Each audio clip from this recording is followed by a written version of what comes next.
me présente, je suis Jean-Luc Amaglio.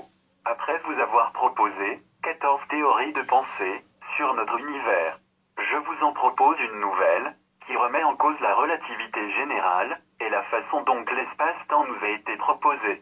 Car pour moi, le temps est fixe et ne se dilate pas, seul l'espace peut se contracter. Monsieur Albert Einstein nous a appris à comprendre notre univers en nous parlant de la relativité restreinte et de la relativité générale et de l'espace-temps.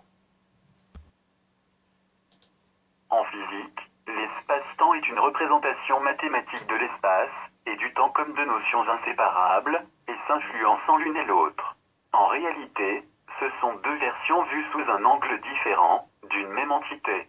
Cette conception de l'espace et du temps est l'un des grands bouleversements survenus au début du XXe siècle, dans le domaine de la physique, mais aussi pour la philosophie. Elle est apparue, avec la relativité restreinte et sa représentation géométrique, qu'est l'espace de Minkowski. Son importance a été renforcée par la relativité générale. Il est dit que l'espace et le temps sont liés et pouvant se dilater l'un comme l'autre. Ma nouvelle théorie va vous faire comprendre pourquoi il n'y a que l'espace qui se contracte et que le temps est fixe et invariable. On entend souvent dire que le temps s'écoule ou qu'il est relatif. L'espace et le temps sont intimement liés, au point de se permuter partiellement l'un et l'autre, dans plusieurs cas. Pourtant, le temps ne peut varier, car rien ne peut le perturber. Le temps n'est pas élastique, comme je l'ai proposé dans ma théorie sur le temps. Pour moi, le temps est comme un film holographique, constitué de plans fixes, où chaque particule primaire représente un pixel, soumis à un état quantique. C'est cet état quantique qui fait que le temps s'écoule ou passe. Cette configuration ne peut fluctuer ou varier. Pour vous donner des images simplistes, si le temps peut être représenté par une bobine d'un film et que l'espace peut être représenté par les images qui la composent, les mouvements visuels du film peuvent varier sur l'image, alors que la bobine du film tourne toujours à la même vitesse. Et c'est cette image, donc cet espace, qui varie et seulement cet espace.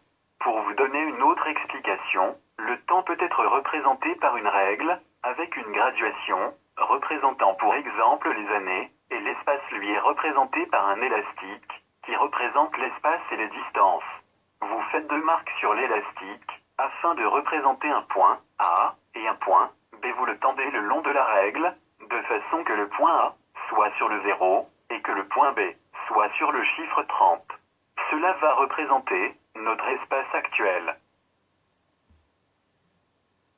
Pour simuler une grande vitesse, il suffit de détendre l'élastique le long de la règle, et d'aller mettre cette fois le point B sur le chiffre 10, en laissant le point A sur le 0 étant donné que les points A et B représentent une distance, vous allez vous apercevoir que le temps de cette distance représentée par la graduation de la règle est moins longue avec un espace contracté. Ce qui fait que pour se rendre au même point A et B, nous avons mis moins de temps avec un espace contracté, et nous avons du coup moins vieilli. C'est pour cela que si nous nous déplaçons à de grandes vitesses, le temps propre qui est notre référentiel, comme représenté par la règle, ne changera jamais. Et l'extrême de cette contraction de l'espace sont créés par les trous noirs, et pour nous qui sommes à l'extérieur, le temps dans le trou noir nous paraît figé.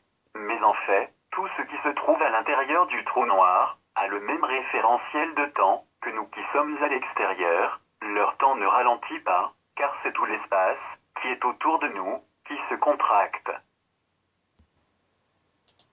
Si vous avez du mal à vous l'imaginer, faites le test avec une vraie règle et un élastique pour que vous compreniez mieux l'explication de cette théorie. Mais elles ne changent en rien les observations qui sont faites avec la dilatation de l'espace. Le temps n'a jamais pu être expliqué de façon rationnelle, et pourtant, il est souvent cité. Avec mes théories sur le temps, que je vous invite à aller voir, il devient plus évident de comprendre son fonctionnement et ses interactions. Cela remet en cause la façon dont nous avons appris la relativité générale de M. Albert Einstein, car l'espace-temps n'est plus deux notions inséparables et s'influençant l'une de l'autre, mais deux entités séparées. Il y a l'espace et le temps. Vous pouvez soumettre ces théories à des chercheurs qui travaillent sur le temps, comme Étienne Klein pour ne citer que lui. Et vous vous apercevrez que cette proposition n'est pas si irrationnelle et illogique que ça. Je vous remercie de m'avoir écouté, et je continuerai à vous proposer des nouvelles façons de voir notre univers, avec mes théories j'y ai là.